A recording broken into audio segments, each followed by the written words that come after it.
श्री श्रुतदेव जी। देवता, पुण्य क्षेत्र और तीर्थ आदि तो धीरे धीरे बहुत दिनों में पवित्र करते हैं, परंतु महापुरुष अपनी दृष्टि से ही सबको पवित्र कर देते हैं।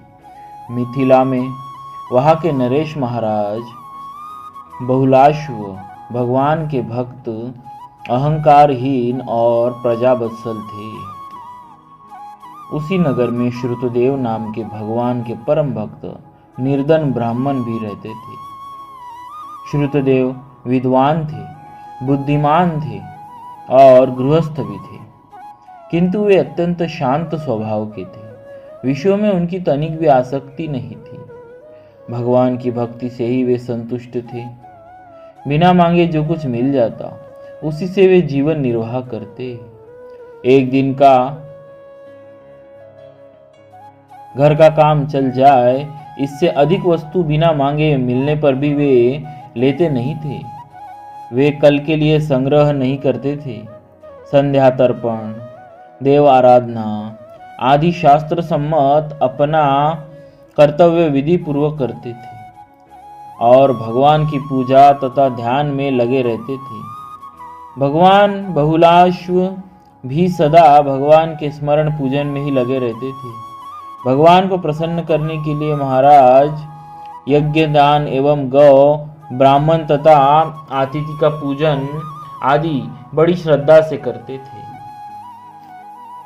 जब श्री सत्यभामा जी के पिता सत्राजीत को शतधन्वा ने रात में छिपकर भवन में प्रवेश करके मार दिया, उसी समय श्री रामकृष्ण द्वारका में नहीं थे।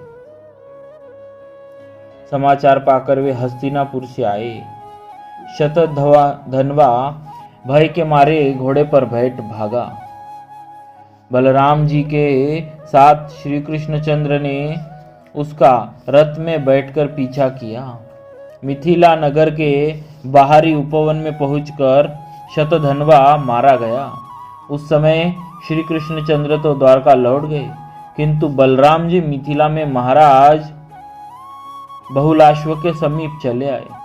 महाराज की भक्ति, सेवा तथा प्रेम से प्रसन्न होकर द्वारका से बार बार संदेश आते रहने पर भी बलराम जी मिथिला में लगभग 3 वर्ष रह गए। फिर मिथिला नरेश को संतुष्ट करके वे द्वारका गए। जब से महाराज बहुलाश्व और विप्र श्रुतदेव ने सुना कि भगवान श्री कृष्ण मिथिला के बाहर उद्यान तक आकर लौट गए, तब से उनका हृदय व्याकुल रहने लगा। दोनों को ही लगा कि अवश्य हमारी भक्ति में, हमारे प्रेम में ही कमी है। भगवान तो दया सागर है, वे तो अकारण दया करते हैं। अवश्य हम में कोई बड़ी त्रुटि है, जिससे इतने समीप आकर भी भगवान ने हमें दर्शन नहीं दिए। दोनों और भी प्रेम से भगवान की पूजा तथा उनके नाम जपने लगे। सच्चे प्रेम का यही लक्षण है कि निराश होने से प्रेमी भक्त का भजन टूटता नहीं, उसे अपने में ही कुछ त्रुटि जान पड़ती है। इससे उसका भजन और बढ़ जाता है। ब्राह्मण श्रुतदेव और राजा बहुलाश्व पर कृपा करके उन्हें दर्शन देने के लिए श्री द्वारकानाथ रथ पर बैठकर मिथिला पधारे। भगवान के साथ देवर्षि नारद, वामदेव जी, अत्रि जी, व्यास जी, परशुराम जी, असित जी, आरुणि जी, शुकदेव जी, बृहस्पति जी, कण्व जी, मैत्रेय जी, च्यवन जी आदि ऋषि मुनि भी द्वारका से मिथिला आए। भगवान के आने का समाचार पाकर सभी नगरवासी नाना प्रकार के उपहार लेकर नगर से बाहर आए और उन्होंने भूमि पर लेटकर भगवान को प्रणाम किया। राजा बहुलाश्व तथा ब्राह्मण श्रुतदेव दोनों को ऐसा लगा कि भगवान मुझ पर कृपा करने पधारे हैं। अतएव दोनों ने एक साथ भगवान को प्रणाम किया और फिर एक साथ हाथ जोड़कर अपने अपने घर पधारने की प्रार्थना की। सर्वज्ञ भगवान ने दोनों का भाव समझकर ऋषि मुनियों सहित 2 रूप धारण कर लिए।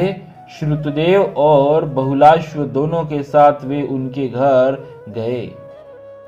भगवान प्रत्येक ने यही समझा कि भगवान मेरे ही घर पधारे हैं। विदेहराज जनक बहुलाश्व ने अपने राजभवन में भगवान को तथा ऋषियों को स्वर्ण के सिंहासन पर बैठाकर उनके चरण धोए, विधि पूर्वक पूजा की। भगवान के चरणों को अपनी गोदी में लेकर धीरे धीरे दबाते हुए उन्होंने भगवान की स्तुति की और प्रार्थना की, प्रभु कुछ दिन यहाँ निवास करके अपनी सेवा से मुझे कृतार्थ होने का अवसर दे। भगवान ने उनकी प्रार्थना स्वीकार कर ली।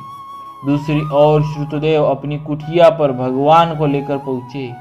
वे भगवान की कृपा का अनुभव करके प्रेम में इतने तन्मय होने लगे कि सब सुध बुध भूल गए।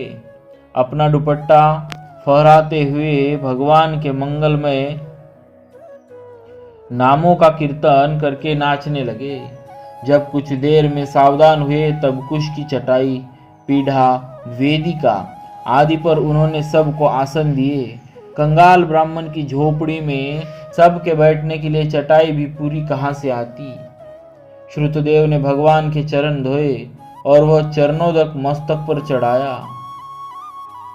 पूजा किस क्रम से करनी चाहिए वे इस बात को भूल ही गए। भगवान को कंदमूल तथा फल और खस पड़ा हुआ शीतल जल उन्होंने निवेदित किया। तुलसी के नीचे की सुगंधित मिट्टी ही उनके लिए चंदन था। दुर्वा दल, कुश, तुलसी दल और कमल के फूल, बस इतनी सामग्री थी उनके पास पूजा करने की। इन्हीं से उन्होंने भगवान की पूजा की। श्रुतदेव भक्ति के आवेश में आत्मविस्मृत हो गए थे। भगवान चुपचाप भक्त को इस भाव को देखकर प्रसन्न हो रहे थे। जिन भक्तों के हृदय में सदा श्री हरि वास करते हैं उनके चरणों की धूलि अखंड आनंद देने वाली है। उसी को भूषण मानकर मस्तक पर धारण कीजिए। नवयोगीश्वर आदि सभी भक्त प्रेम रस के आस्वादन में परम चतुर है। उनमें से श्री श्रुतदेव ब्राह्मण की बात करता हूँ।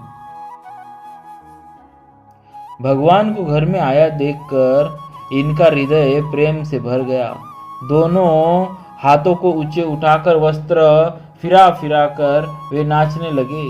प्रेम में ऐसे मगन हो गए कि श्री कृष्ण के समेत आए हुए साधु संतों का स्वागत सत्कार, विनय प्रणाम आदि भी न कर सके। तब भगवान ने इन्हें सावधान करके उपदेश दिया कि संत मुझसे भी बढ़कर श्रेष्ठ है। इनके चरणों का अर्चन वंदन करो। श्रुतदेव जब पूजा करके स्तुति करके कुछ सावधान हुए तब भगवान ने उन्हें संतों का महात्म्य समझाया और ऋषियों का पूजन करने को कहा। अब तक श्रुतदेव ने जानबूझकर ऋषियों का पूजन न किया हो ऐसी बात नहीं थी। वे तो अपने को भूल गए थे। अब उन्होंने उसी श्रद्धा सम्मान से प्रत्येक ऋषि का पूजन किया। जिस प्रकार भगवान का पूजन किया था उसी प्रकार सबको उन्होंने भगवान का स्वरूप ही मानकर उनकी सेवा की। श्रुतदेव को जिस झोपड़ी में बैठने के लिए पूरे पीढ़े और चटैया भी नहीं थी, उसी झोपड़ी में ऋषियों के साथ समस्त ऐश्वर्य के स्वामी द्वारकानाथ प्रभु उतने ही दिनों तक रहे जितने दिन वे जनक के राजमहल में रहे। एक कंगाल और एक राजा धीराज दोनों श्री कृष्ण चंद्र के लिए समान है। यह उन्होंने वहां प्रत्यक्ष दिखा दिया। कुछ दिन वहां रहकर राजा बहुलाश्व तथा ब्राह्मण श्रुतदेव विदा लेकर वे द्वारका से लौट आए। बहुलाश्व तथा श्रुतदेव उनका आनंद कंद मुकुंद का चिंतन करते हुए अंत में उनके धाम को प्राप्त हुए। श्री श्रुतदेव जी भगवान की जय। भक्तवत्सल भगवान की जय।